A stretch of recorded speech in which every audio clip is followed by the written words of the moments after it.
Shalom, meus queridos irmãos. Eu gostaria de compartilhar com vocês uma palavra, um pouquinho sobre aquilo que vem acontecendo nesses últimos tempos, né? A palavra de Deus nos diz que nos últimos dias as profecias se cumpririam. E eu gostaria de compartilhar com vocês um assunto bem presente nesse tempo que nós estamos vivendo. E o texto que nós vamos ler está em Lucas, capítulo 17, versículo 26. Da mesma forma, no tempo do Filho do Homem, as coisas serão semelhantes aos dias de Noa. As pessoas comiam e bebiam, homens e mulheres se casavam, até o dia em que Noa entrou na arca. Então veio o dilúvio e destruiu todos. Da mesma forma, aconteceu no tempo de Ló. As pessoas comiam e bebiam, compravam e vendiam, plantavam e construíam. Mas no dia em que Ló deixou Sidom, choveu fogo e enxofre do céu e destruiu todos. Naquele dia, se alguém estiver no telhado da casa, não deverá descer para apanhar os bens dentro da casa. Semelhantemente, quem estiver no campo não deverá voltar. Lembre-se da mulher de Ló. Quem tentar preservar a própria vida a perderá, e quem perder a vida a preservará. Eu lhes digo, naquela noite, 2 pessoas estarão em uma cama, uma será tirada e a outra deixada. 2 mulheres estarão moendo trigo juntas, uma será tirada e a outra deixada. Eles lhe perguntaram, onde, Senhor? Ele respondeu, onde houver um cadáver, ali se juntarão os abutres. Queridos irmãos, eu queria falar para vocês hoje um pouquinho sobre um assunto que nós estamos vivendo, nesses últimos dias, e eu queria trazer para nós um entendimento, até mesmo profético e alguns segredos bíblicos, com relação a esse tempo apocalíptico que nós estamos vivendo, da escatologia. Eu não sou assim mestre nessa área, mas a gente vai tentar falar alguma coisinha para que nós possamos ter um entendimento melhor sobre o que está acontecendo nesses dias, E eu creio que a primeira coisa que nós precisamos de saber é quem verdadeiramente é o nosso Messias, Nós estamos aguardando o Messias, mas nós precisamos saber quem é o nosso Messias. É interessante que a palavra Mashiach é um acróstico, Nós achamos que Mashiach é apenas o significado de Messias, ou Cristo, mas na verdade, Messias é um acróstico. E que acróstico é esse? Ou seja, Mashiach é uma palavra, mas cada uma das letras hebraicas dessa palavra formam um significado profundo da palavra Mashiach. Então, nós encontramos na palavra Mashiach a letra Mem, que significa Menahem, ou seja, o que significa Menahem? O confortador. Mas na palavra Mashiach nós encontramos um Shin, que é a palavra Siló, ou Shiló, que significa o enviado. E também encontramos a letra Ain, que significa Inon, que na nossa língua no português significa resplandecer, e um Het, que é a palavra Raminá, que significa compaixão. Então, quem é o Mashiach? O Mashiach é o confortador, o enviado, resplandecente, aquele que tem compaixão. E nós sabemos que Yeshua, ele foi levado para o lugar, que nós chamamos de Makom. Mas Makom significa o lugar onde Hashem, ou seja, onde o Eterno está. E nós sabemos também que Yeshua, ele é o Tzitzur de Israel, a rocha de Israel. Então nós temos que entender que Yeshua, ele tem em si, ele traz em si, na sua própria pessoa, no seu próprio nome, um entendimento e um conhecimento para nós entendermos quem é o nosso Messias, quem nós estamos aguardando e por que todas as coisas vêm acontecendo. Mas existe também na Torá uma revelação muito interessante sobre a visão de Jacó. Por que eu estou fazendo essa introdução que parece fugida do texto, Mas nós vamos chegar lá. Porque a palavra de Deus, ela tem alguns segredinhos, algumas coisas para a gente entender, para a gente poder chegar realmente aonde Deus quer falar aos nossos corações. E nós podemos ver que quando Jacó, ele estava fugindo de Esaú, no meio do caminho ele teve um sonho. Nós sabemos que na hora que ele teve aquele sonho, ele sonhou com uma escada, que descia do céu até a terra, aonde ele via anjos subindo e descendo. Mas nós sabemos que profeticamente essa escada, que em hebraico é a palavra sulam, nós sabemos que essa escada ela tinha vários degraus, né?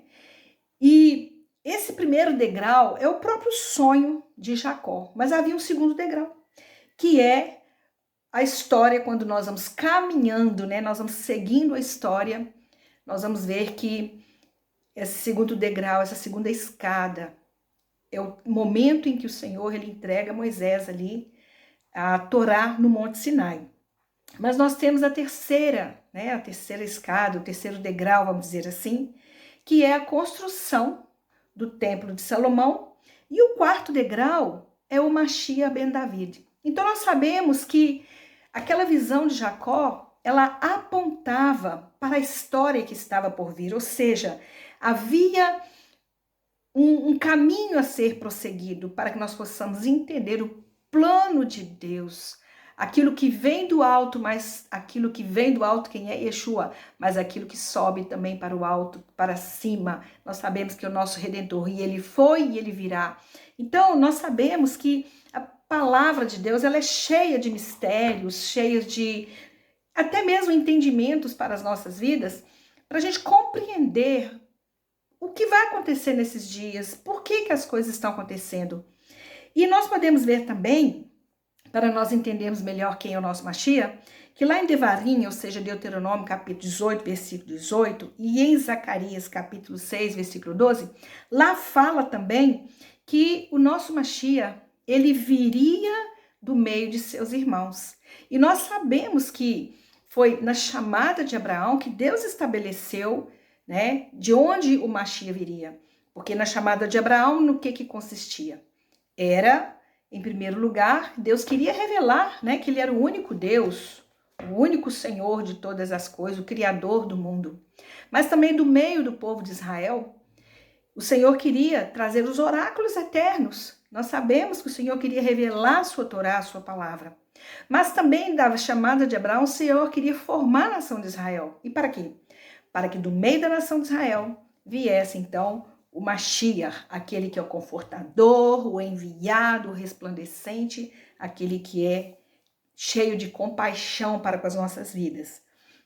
Mas nós podemos ver também que dentre os livros da Torá, que são os livros mais escatológicos, nós encontramos o livro de Ezequiel, de Daniel, Isaías, Zacarias, Jeremias e o próprio livro de Apocalipse. Mas nós sabemos também que no meio do povo de Israel existem várias classes de judeus, né? E no meio dessa classe de judeus, nós encontramos os reformistas, os recontrutistas, que eles não creem, né, na vinda do Mashiach físico, ou seja, eles não acreditam que haverá de vir um Messias, que esse Messias é um Messias que vai vir de forma física. Eles acreditam mais num sistema religioso, algo assim, né? Mas nós sabemos que existem outros tipos de judeus que acreditam que virá o Mashiach, né? Como nós, judeus messiânicos, cristãos, nós cremos que o Messias já veio, mas que ele retornará. Mas os judeus ortodoxos, os conservadores, né? Eles acreditam sim na vinda do Messias e Yeshua. Mas lá em Oséias capítulo 11, versículo 10 ao 11 também em Ezequiel capítulo 38 e 39, lá fala sobre Gog e Magog, que nós sabemos que é a Pérsia e o Irã, né? Eu não vou entrar nessa parte aqui para que a gente não misture muitos assuntos, porque nós sabemos que a escatologia ela é dividida em alguns tópicos, né? Então eu quero falar mais hoje sobre esse ponto dos sinais, né, que o Senhor tem mostrado para nós. E agora eu quero listar para você alguns sinais que nós sabemos que eles vão antecipar a vinda da chegada do Messias e Yeshua, né? Ou seja, para nós o retorno de Yeshua, como para os judeus, eles entendem como a primeira vinda. E um dos primeiros sinais que nós vamos evidenciar, muitos já estão se cumprindo, outros ainda estão para acontecer, mas uma das coisas interessantes que está para acontecer como sinal na vinda do Messias Ben David, porque nós sabemos que Yeshua já veio como Ben Yosef e agora ele retorna como Ben David. Na primeira vinda ele veio como homem sofredor, ele veio para ser o Redentor, o Salvador, mas a segunda vinda nós sabemos que ele virá agora para estabelecer o reino de Israel, ou seja, o reino dos céus, né, no nosso meio. E a primeira coisa é a ênfase judaica no contexto messiânico, né? Nós sabemos que o contexto judaico ele tem sido evidente nos dias de hoje, né? No meio cristão, nós temos visto o interesse de muitas pessoas de conhecer a Torá, de voltar para as práticas da Torá, de vivenciar, né, os mandamentos, de conhecer as festas. Nós sabemos que as pessoas estão voltando para esse contexto, né? Mas ao mesmo tempo também nós sabemos que os judeus, eles estão também intensificando mais sobre a questão de estudar sobre a vinda do Mashiach, né? A gente vê que Israel hoje está se preparando para isso, e é um assunto que tem sido ensinado tanto no meio judaico como também no meio cristão. Mas nós também podemos ver como um sinal da vinda do Mashiach Ben David, que é o retorno dos judeus para a terra de Israel, né? Eretz Israel, e vai ser um retorno em alta escala, ou seja, nós sabemos que já tem, né, muitos judeus que estão espalhados aí pelo mundo, eles estão retornando para Israel, já estão se estabelecendo em Israel. Eu gostaria muito também de estar lá, mas nós sabemos que não é assim tão fácil, mas nós sabemos que já existem muitos judeus que estão voltando para Israel, existem projetos que levam esses judeus de volta para sua terra, e eu creio que é a palavra se cumprindo também, né, de que os judeus retornariam para sua terra. Mas existe um terceiro, né, sinal, que é o retorno dos judeus à fé dos seus pais, ou seja, os judeus fariam a techuvá. Nós sabemos que existem muitos judeus seculares, judeus que estavam distantes da Torá, das práticas judaicas. E hoje nós estamos vendo um movimento maior dos judeus agora, eles estão voltando mais para a celebração das festas, o Shabat, viver os contextos judaicos. Nós temos visto esse interesse pelos judeus seculares de retornarem a essa fé de Abraão, Isaac e Jacó. Mas também nós temos visto muitos judeus também que estão fazendo um retorno também, né, crendo em Yeshua, e nós sabemos que isso é um ponto importante. Mas existe um outro ponto que é a reunião das nações contra o Estado de Israel. Este também é um dos grandes sinais para a volta de Yeshua, porque nós sabemos que as nações elas se voltarão contra Israel, e a gente sabe que já existe no mundo afora aí, né, nos países, nós já estamos vendo todo o complô sendo preparado, e eu creio que em breve nós vamos ter essas notícias, né, de que Israel está sendo atacada pelas nações, e nós precisamos preservar isso aí, porque eu acredito que o Senhor tem separado um remanescente no meio das nações, que vão estar intercedendo por Israel, vão estar protegendo Israel, orando, clamando, para que o Senhor proteja eles, né, contra todas as ciladas do inimigo. Mas nós sabemos que é um mal que vão intentar, mas Israel vai permanecer firme, porque nós sabemos que ali é terra santa, e o Senhor ele tem um cuidado muito grande com o seu povo, e nós sabemos que se Israel ainda está de pé, é porque Deus está ali. Nós sabemos que Deus está ali, governando aquele lugar, no controle de tudo, mas ele vai permitir que muitas coisas aconteçam, porque ele vai trazer o seu povo de volta. Mas nós sabemos que as nações elas vão se voltar contra Israel, como já tem nações contra Israel, e nós temos que estar orando por eles.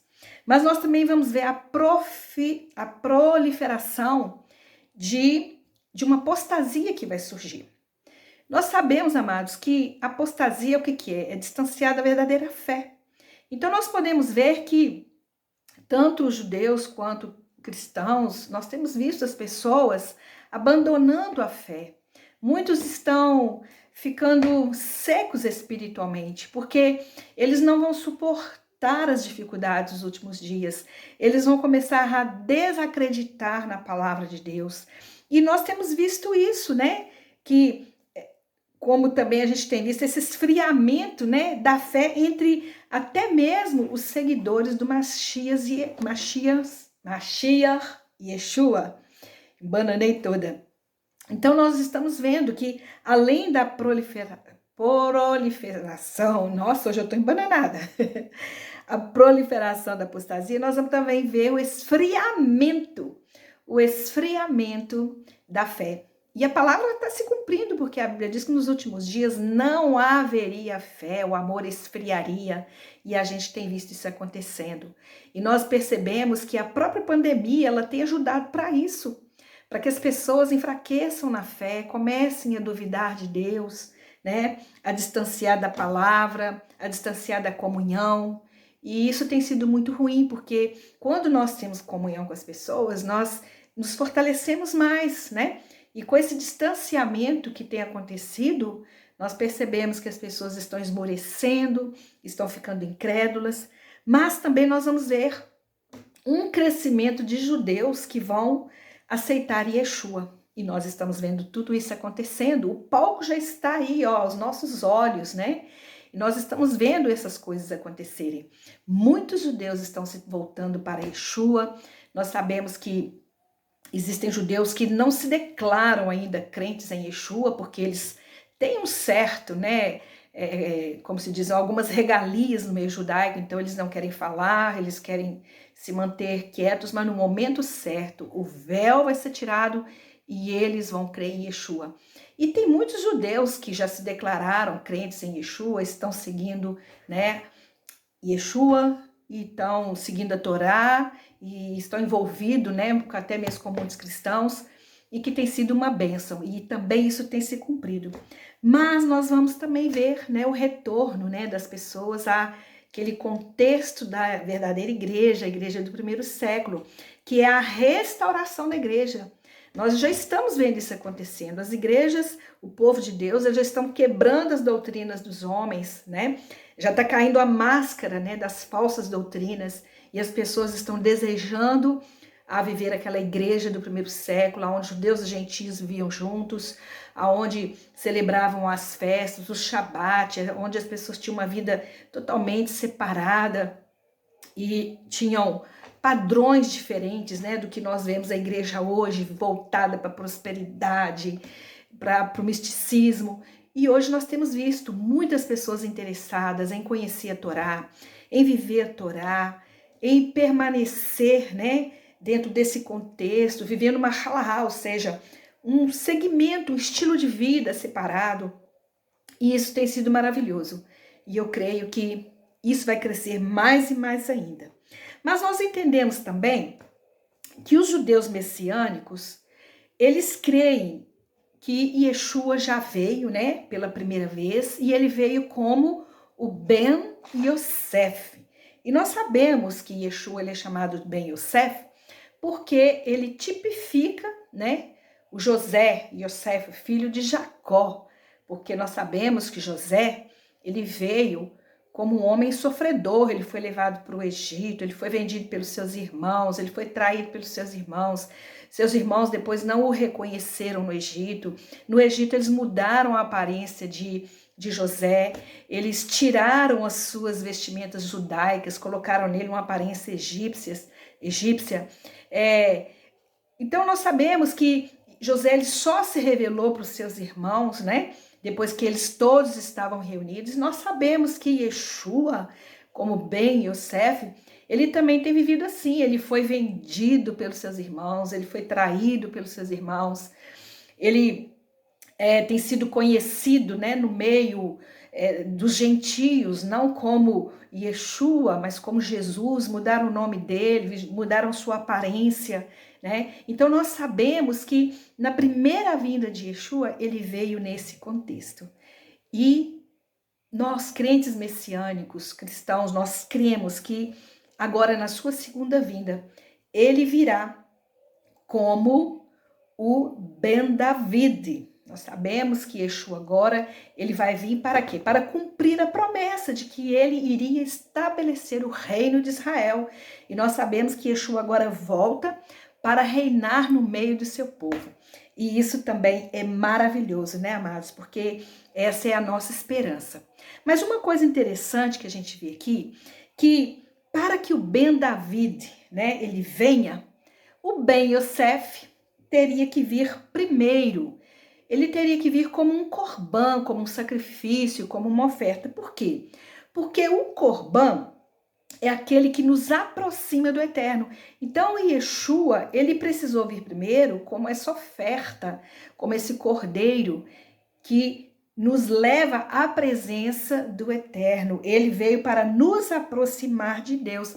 É por isso que lá em Apocalipse fala que digno é o cordeiro de receber a honra, né?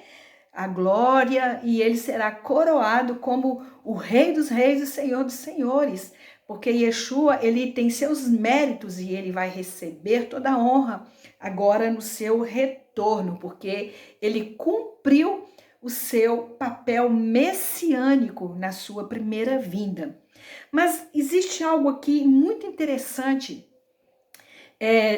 que nós estamos aqui falando, né, desses acontecimentos finais, mas existe alguma coisa interessante do passado que aponta também como um dos sinais para a vinda de Yeshua, né, o seu retorno. E eu queria falar um pouquinho sobre Jacó e Esaú, porque nós sabemos que Jacó, ele tipifica o povo judeu e Esaú tipifica os gentios. Por quê? Porque Esaú, ele, mesmo sendo o primogênito, ele acabou perdendo a primogenitura em certo sentido, porque Esaú, ele se misturou, né, com as filhas de Ismael, ele casou com as mulheres hetéias e ele acabou misturando a raça. Então, ele se tornou misto, né? E nós sabemos que o Eterno queria uma nação que não tivesse misturada com outras nações. E Esaú falhou nisso. E por causa dessa atitude dele, ele acabou perdendo aquela bênção que ele receberia no dia, né, que seu pai daria a ele, essa bênção que nós chamamos de a bênção do primogênito, que é o Pidyon Rabem, a bênção do primogênito. Mas nós sabemos que naquela época, Esaú, ele era senhor sobre Jacó. Na verdade, Esaú, durante uns 20 anos, né, ele continuou sendo primogênito nesses 20 anos, né? Ele ainda jovem, ele ainda estava como primogênito até o momento que Jacó, né, corre na frente e pega a bênção dele. Mas nós sabemos que esses 20 anos de Esaú, na verdade, ele não chama Esaú, Esaú está na nossa língua, mas o nome dele era Esav. Esses 20 anos prefigura os 2000 anos que nós temos vivido. Ai, que coisa confusa, não estou entendendo nada. Mas eu vou te fazer entender e você vai ver que coisa interessante que nós estamos falando. Mas por que esses 20 anos da primogenitura, né, enquanto Esaú estava ali antes de Jacó receber a bênção, prefigura esses 2000 anos? Por quê? Porque o Messias, ele veio para Edom. Na verdade, na primeira vinda de Yeshua, nós sabemos que Yeshua, ele veio salvar as nações. E nós sabemos que na vinda de Yeshua, ele veio para salvar quem? Para salvar Esaú. Ele queria salvar Esaú, porque Esaú também, ele tinha o direito adquirido, né, como primogênito. Deixa eu ver aqui. Então, nós sabemos que Esaú, ele tinha também esse direito adquirido como primogênito. E nós sabemos que Edom, que é Esaú, né, que ele recebe esse título, ele tipifica Roma. E o Messias, até então, ele está assentado nas portas de Roma. Mas, nesses últimos dias, é agora que começa a se cumprir a outra parte da profecia, Porque na primeira vinda ele estava como Ben Yosef, mas agora ele vai vir como Ben David. E como Ben David, Yeshua agora, ele se levanta porque chegou a hora dele redimir plenamente Israel. Porque até então, Yeshua estava oculto, né, para o povo de Israel. Mas agora ele vai se levantar como o Redentor de Israel, porque chegou a hora do Senhor agir. E o que nós entendemos? Que quando Jacó estava ali, né, em Beit El, lutando ali com o anjo, nós sabemos que aquele anjo, ele era o anjo da primogenitura de Esav, de Esaú. E quem que era esse anjo que Jacó estava lutando com ele? Era o próprio Mashiach, Yeshua. E é tão interessante porque no nome de Esaú, ou seja, de Esav, nós encontramos algumas letras que são as mesmas letras do nome de Yeshua. Olha que interessante. Nós encontramos o Ai, o Shim e o Vav, né? Por quê? Porque Esav significa rei também. Então, nós sabemos que no nome de Esav ele recebe um Yud, né? E quando ele recebe esse Yud, o nome Esav, ele é como se ele escondesse, né? Por trás do nome de Esav está o nome de Yeshua. E nós vamos ver no nome de Esav um Ai, um Shim, um Vav, um Yud. Se você pegar essas letras e juntá-las e formá-las, você vai ver que você vai encontrar, você vai formar ali, então, o nome de Yeshua.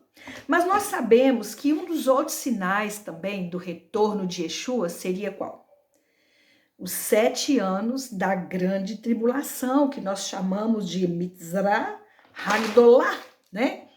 Então, dentro dessa sequência desses acontecimentos, nós vamos ver muitos sinais acontecendo. E um dos sinais tremendo que está acontecendo nos nossos dias, eu ainda vou chegar lá em Noa, dos sinais que está acontecendo nos nossos dias, que aconteceu esses dias em Israel, é algo que está escrito no livro de Êxodo, capítulo 34. Vou ler para vocês verem que coisa mais interessante. Êxodo 34, versículo 20.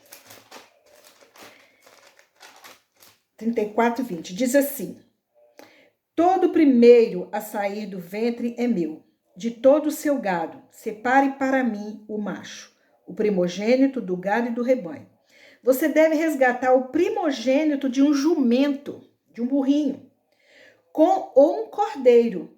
Se você não resgatá-lo, quebre-lhe o pescoço, resgate todo o primogênito de seus filhos. Ninguém deve aparecer diante de mim de mãos vazias. Olha que coisa mais tremenda. Nesses dias em Israel, eles fizeram esse cerimonial da consagração de um burro, um jumento, que em hebraico nós chamamos de Hamor, né? E aqui nós vemos, né, no livro de Êxodo, esse mandamento que o Senhor pediu que consagrasse, né, fizesse a consagração do primogênito de um burro. Então, olha que coisa mais interessante. Esse ato, eles praticaram esse mandamento, depois de muitos anos, Israel voltou a praticar esses mandamentos. E olha que coisa interessante. Só mais um minutinho aqui, peraí. Israel, eles voltaram a praticar esse tipo de consagração. Nós sabemos que todo primogênito homem, né, ele é chamado de Pidyon Rabem, quando faz a consagração do filho primogênito. Então, queridos, aqui nós podemos ver nesse texto da palavra a consagração de um Pidyon Piter Hamor, ou seja, a consagração de um jumento, né, primogênito, que a palavra pede, né, que eles fizessem. Então, hoje nós estamos vendo Israel realizando novamente esse tipo de consagração, né, cumprindo a Torá. Mas o que nós podemos ver aqui que é interessante, o que tem a ver Yeshua com isso, né? O que nós podemos entender, amados, eu até fiz uma pequena anotação aqui para eu não perder a ideia, mas olha que coisa interessante. O burro, ele era considerado sagrado. Por quê? Aquele burro primogênito, ele não poderia trabalhar. Porém, por ele ser, né, um animal impuro, ele não poderia ser comido. Então, o que o sacerdote fazia? Eles colocavam, como a palavra mandou, né, que eles colocassem um cordeiro, né, nas costas ali do burro, fazia aquela consagração do jumento e depois o sacerdote, ele comia, né, o corrente comia aquele cordeiro. Por quê? Porque o cordeiro era taor, né? Ele era um animal puro, kasher, ele poderia ser comido. Mas por que o burro ele era considerado um animal sagrado, sendo que ele nem era, na verdade, um animal que poderia, né, ser considerado taor, um animal que poderia ser alimentado? Por quê? Porque foi um jumento, né? O burro é que carregou as cargas dos egípcios, dos judeus, quando eles saíram do Egito. Então nós sabemos que, além deles terem sido, né, esse instrumento de liberdade, de libertação do povo de Israel, carregando, né, o jugo do povo de Israel, ele também ajudou, né, na saída de Abraão, a sua ida até Canaã. Mas o que é mais interessante aqui é que quando o sacerdote ele comia o cordeiro, era como se ele estivesse comendo a santidade da liberação. Ou seja, é como se ele fosse envolvido por aquela santidade, né, de libertação, de liberação, estava se tornando livre, aquele animal se tornava livre, porque ele não iria ser usado como um animal de carga, ele era o primogênito, né? Então, o que nós vemos aqui? Que esse sinal também, ele aconteceu na vida de Yeshua.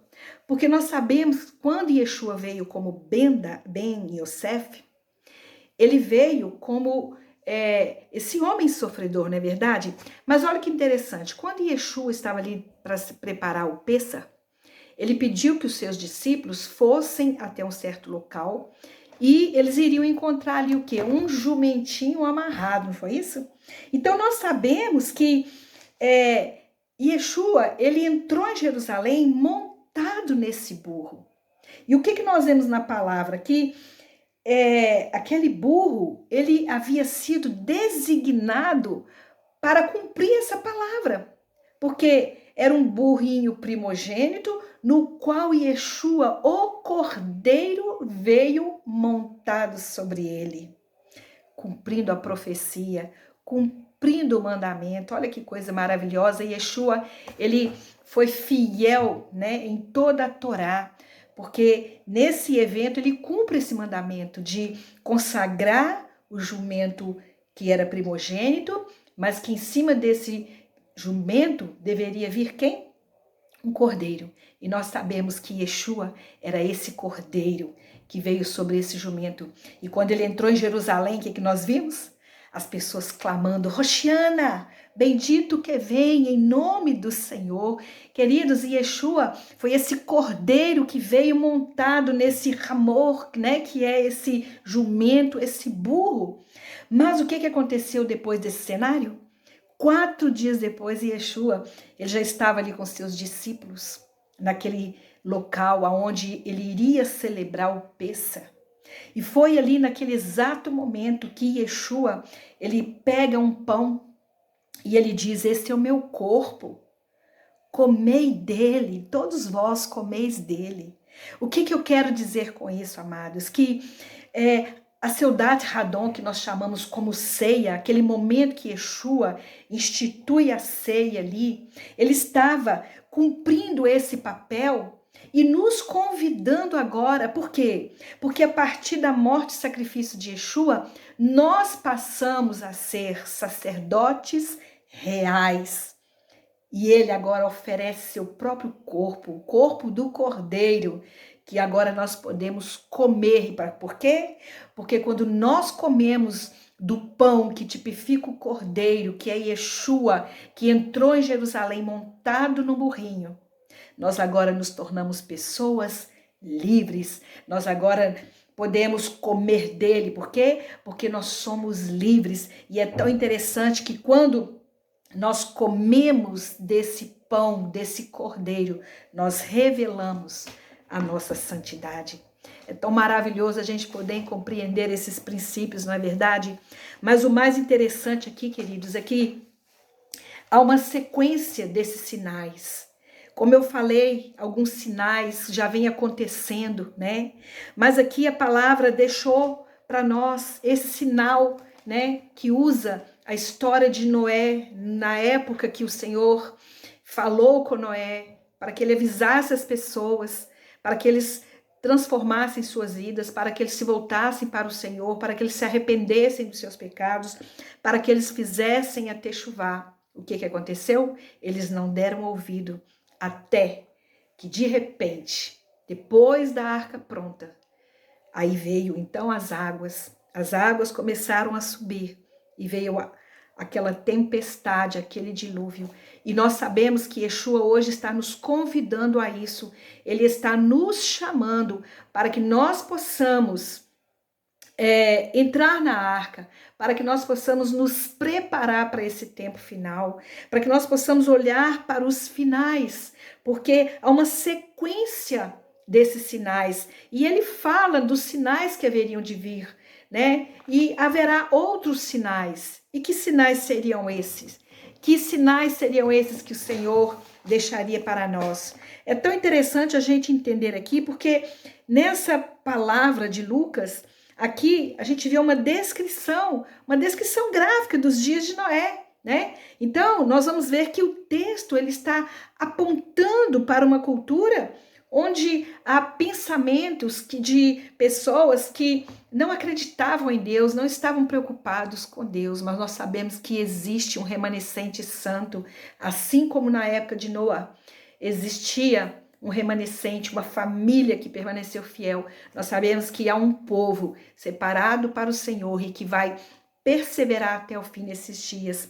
E aqui nós podemos ver agora, Yeshua está nos ensinando a verdade que os últimos dias, eles se assemelham aos dias antes do dilúvio, que destruiu o mundo na época de Noé.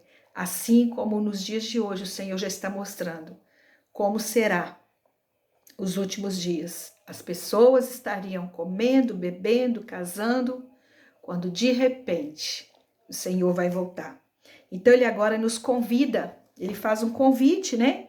Para que nós venhamos a discernir os tempos e sabermos que o fim está próximo. E são as mesmas forças que agiram na época de Noé que estão operando nos dias de hoje. E agora, queridos, nós entendemos que nós temos uma missão para cumprir, né? De deixar o mundo. E eu queria falar aqui sobre 4 elementos que marcaram também, que marcarão, né, os últimos dias que nós estamos vivendo. O primeiro deles está lá em Gênesis capítulo 6, 4, quando fala assim: os nefilim estavam sobre a terra naqueles dias e também depois, quando os filhos de Deus se relacionaram sexualmente com as filhas dos homens e elas lhe geraram filhos. Estes eram os heróis antigos, homens de renome. Aqui nós podemos ver que um dos sinais que vai acontecer, como aconteceu naquela época, é a aceleração do pecado. Nós sabemos que Deus, nesses últimos dias, assim como nos tempos de Noé, ele exige de nós uma total separação do liberalismo.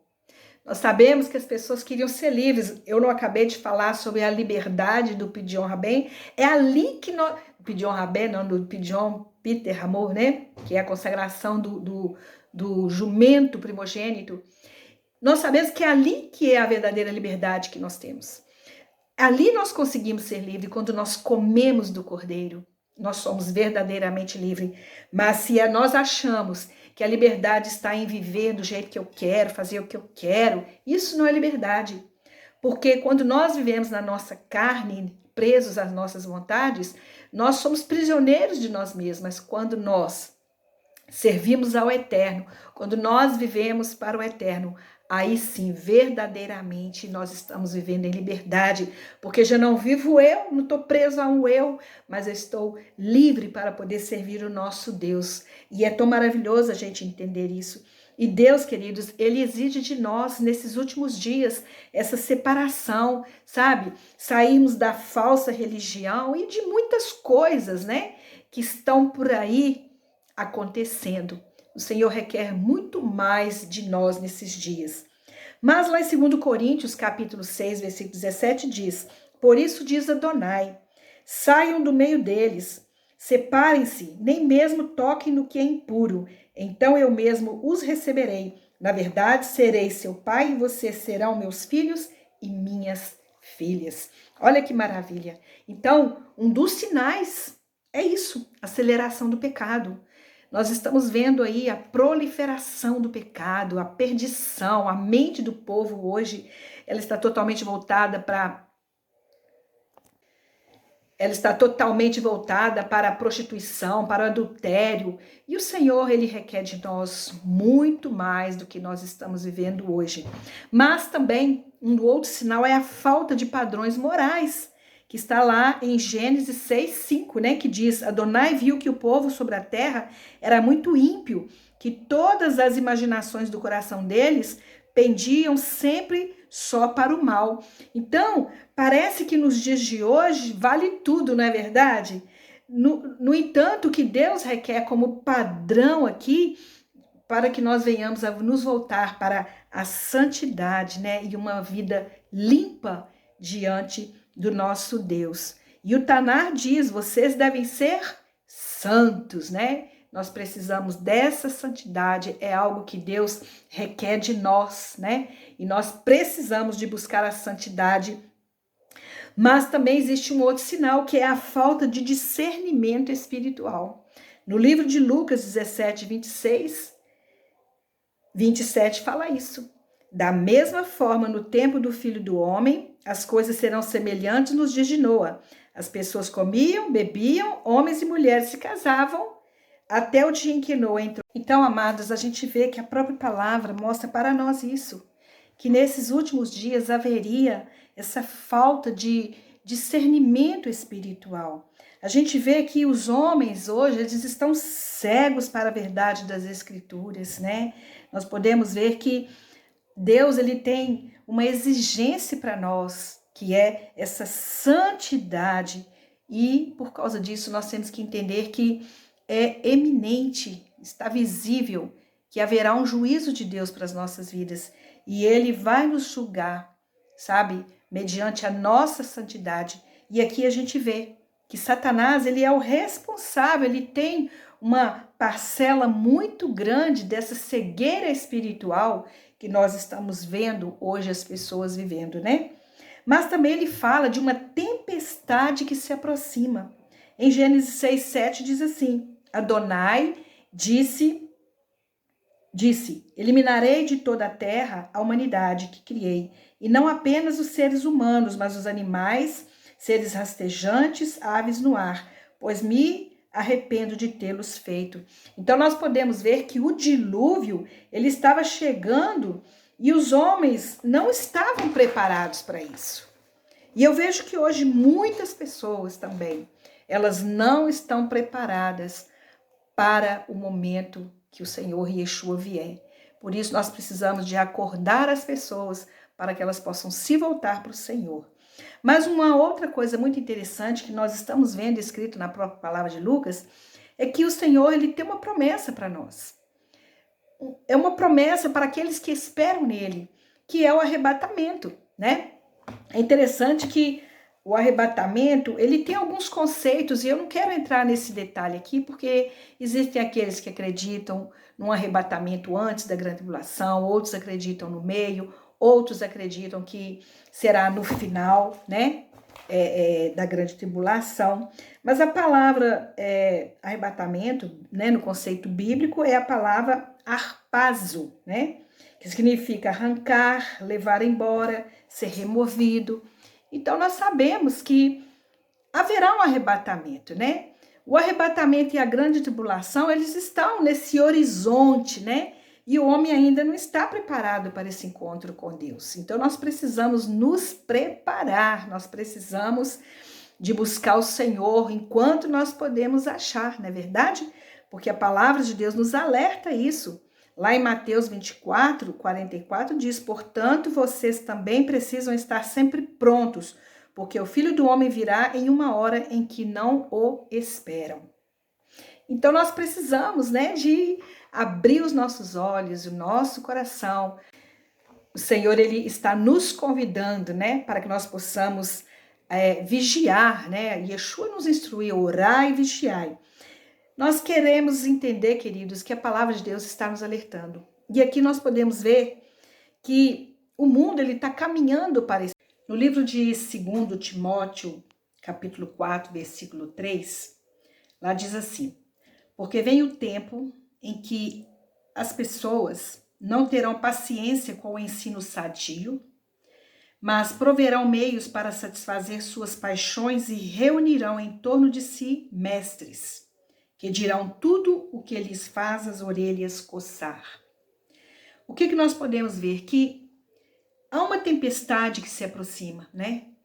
E os homens, eles devem ser alertados, porque muitos não vão acatar os conselhos, muitos não vão querer saber da verdade, mas eles, assim como nos dias de Noé, eles precisam ser avisados de que Yeshua está voltando.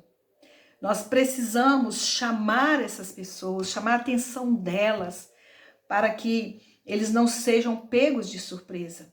E hoje nós estamos vivendo esse tempo aonde nós precisamos acordar para esse tempo do fim, aonde nós precisamos soltar a nossa voz para que as pessoas possam conhecer, né, a palavra de Deus, receber revelação de Yeshua, fazer a techuvá, retornarem para o Senhor e com seus corações, né, rendidos ao Senhor, voltarem para Ele.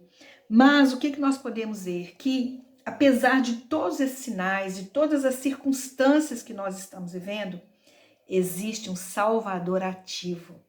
Nós sabemos que em todos os tempos, em todas as épocas, o Senhor, ele está salvando as pessoas. E aqui nós podemos ver que assim, né, como nos dias de Noé, eu tenho certeza que Deus não estava ocupado naqueles dias. Eu sei que Deus estava ativo, ele estava trabalhando em favor daquelas pessoas, mas muitos, ou seja, quase toda a humanidade daquela época, eles fecharam seus ouvidos, seus olhos para as coisas do Senhor, como nos dias de hoje.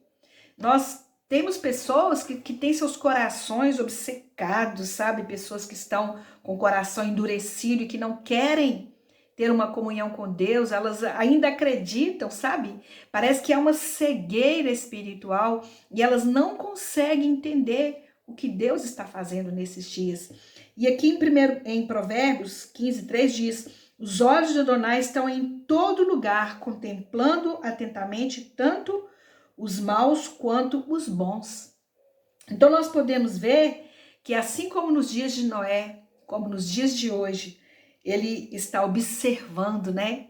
Observando e catalogando, né, as nossas atividades. Ele está vendo tudo que nós estamos fazendo e o Senhor, ele tem olhado para a condição do mundo. Não pense você e eu que Deus não está se importando com o que está acontecendo. Ele está observando todos nós. Os olhos do Senhor estão sobre nós, sobre os bons e os ruins. Mas vai chegar um momento que ele vai separar os bons dos maus, os bodes das ovelhas, o trigo do joio, na verdade?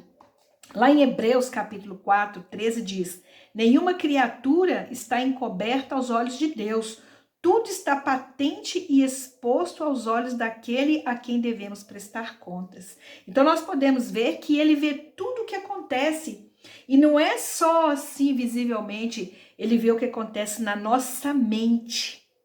e no nosso coração.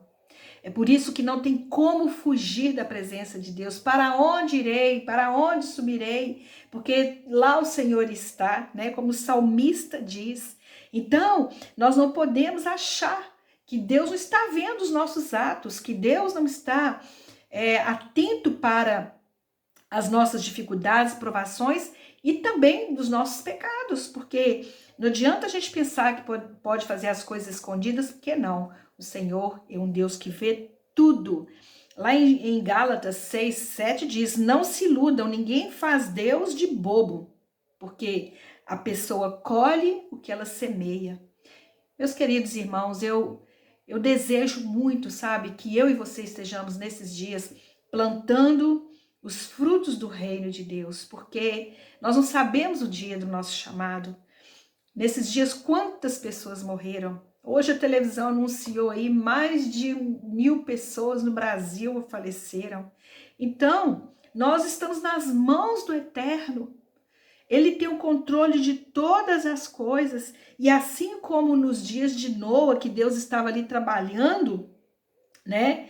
Nós também devemos nos lembrar que, independente do quão ruim o mundo está, Deus está sempre presente, né? Ele está ali fazendo a sua obra, ele está sempre trabalhando, ele está sempre em movimento. Nosso Deus é um Deus que age, um Deus que está sempre com a sua emanação, trazendo existência todos os dias, aquilo que eu e você precisamos. Mas, se nós sabemos que há esses sinais, tudo isso está para acontecer, coisas que já aconteceram, o que Deus requer de mim e de você? Ele quer um porta-voz que seja capaz. E quem é esse? É você, sou eu. Por quê? Porque Noé, ele foi o porta-voz de Deus naqueles dias. Noé não fechou sua boca.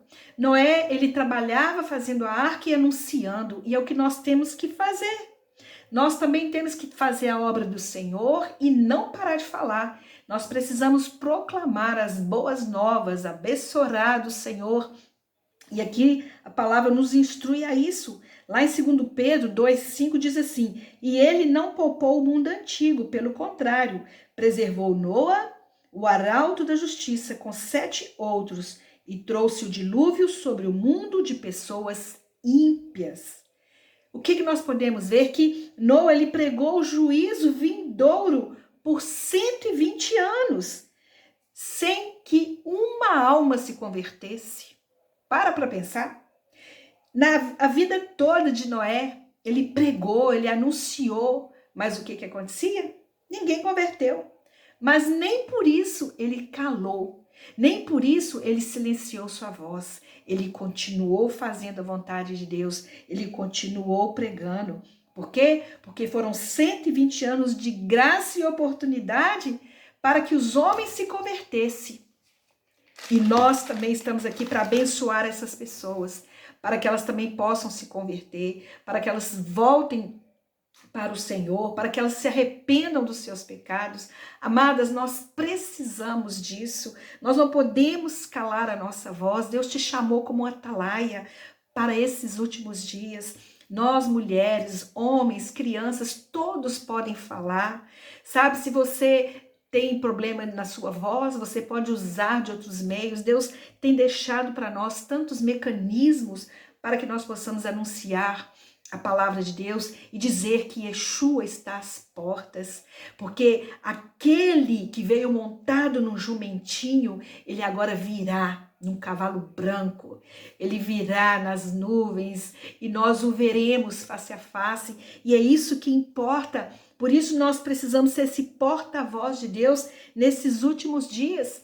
Lá no livro de Atos, capítulo 1, versículo 8, diz assim, mas receberão poder quando o Ruach descer sobre vocês e serão minhas testemunhas em Jerusalém, em toda a Judéia e Samaria, na verdade, até os confins da terra.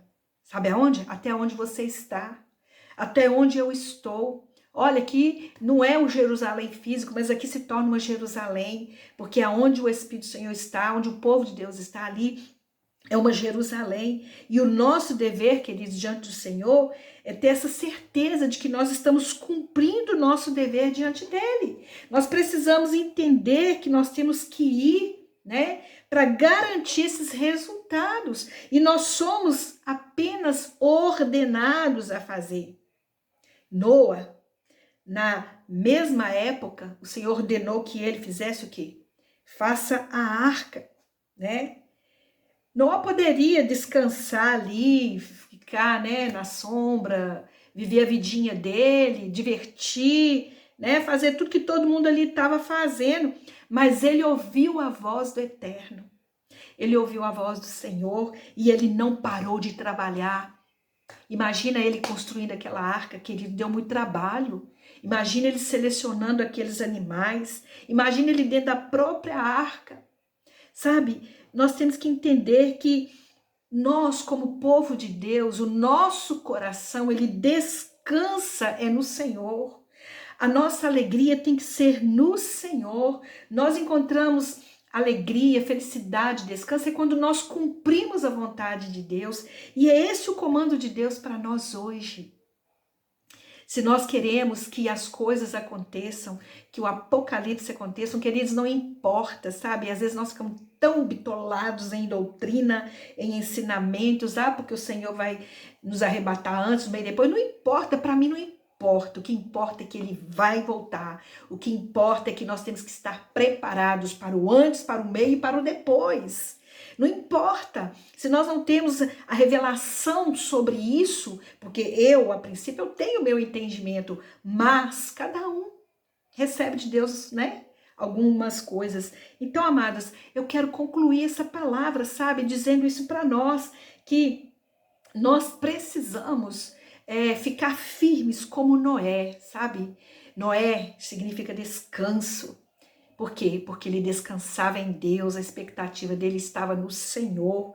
E para a gente concluir essa palavra, nós podemos ver também que a sequência da escatologia será os sinais. E esses sinais eu acabei de falar para vocês. Mas depois vai vir a grande tribulação.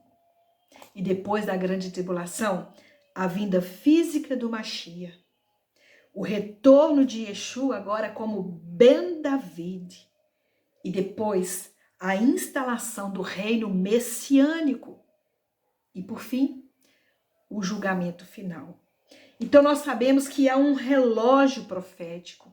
Nós sabemos que a palavra nos instrui para o fim dos dias, para os dias difíceis, para os dias vindouros. Nós sabemos que há uma primeira fase que nós viveremos, né, nesses últimos dias. A primeira fase são 3 anos e meio, que é a ascensão do Sotem Mashiach. A segunda fase, também nesses 3 anos e meio, é a perseguição ao Estado de Israel. Depois nós podemos crer, né, na questão do arrebatamento, da grande tribulação, mas existem, né, algumas posições escatológicas também, né? Daqueles que são amilenistas, pós-milenismo, pré-milenismo. Não importa, querido, tudo isso. O que importa é que a palavra de Deus vai se cumprir. O que importa é que nós temos que estar preparados para esse tempo do fim. E encerrando aqui, concluindo, eu quero ler aqui uma coisa que eu escrevi, o seguinte: estes são os últimos dias. Olhe ao seu redor. Qualquer um pode ver que estamos lá. Eu sou grata a Deus porque sou salvo, porque eu nunca vou ter que enfrentar a tribulação, o juízo ou ir para o inferno. Será que nós podemos ter essa certeza? Precisamos ter. Nós precisamos ter a certeza de que o Senhor, ele vai nos libertar no tempo da adversidade, que o Senhor vai guardar nossas vidas, que o Senhor vai cuidar de nós. Mas uma coisa, nós temos que entender, que há um mundo ainda perdido que precisa ouvir sobre a salvação e sobre a Torá. Mas eu pergunto, você está fazendo o que a palavra te autoriza a fazer? Esse é o chamado de Deus para mim e para você hoje. Que nós possamos ver que os sinais estão aí, as evidências estão aí, mas o Senhor conta comigo e com você para esse tempo do fim, para os dias finais. Mas como nós estamos preparando para isso? Eu quero deixar essa mensagem para o seu coração. Que eu e você possamos transformar nossa vida a cada dia e buscarmos aquilo que é necessário, fazermos o melhor, dar o melhor de nós, orarmos mais, jejuarmos mais, ler mais a palavra, ter mais comunhão, falar mais de Yeshua, falar do retorno de Yeshua. Gaste tempo com Deus, meu querido, sabe por quê? Porque esse mundo vai passar. Tudo nesse mundo vai passar. Vai passar o Covid, vai passar a falta de dinheiro, vai passar as enfermidades, vai passar as brigas, as confusões. Tudo vai passar. Mas a única coisa que vai permanecer é a nossa eternidade. E essa é hoje que eu e você precisamos preparar. Amém? Que Adonai te abençoe, que Ele guarde seu coração. Fique firme até o fim, porque muito em breve o nosso Ben David voltará montado no seu cavalo branco e nós o veremos e vamos dizer: Yeshua et Adonai. Yeshua é o nosso Senhor. Amém? Um beijo em seus corações. Shalom, shalom. Uma bênção em nome de Yeshua.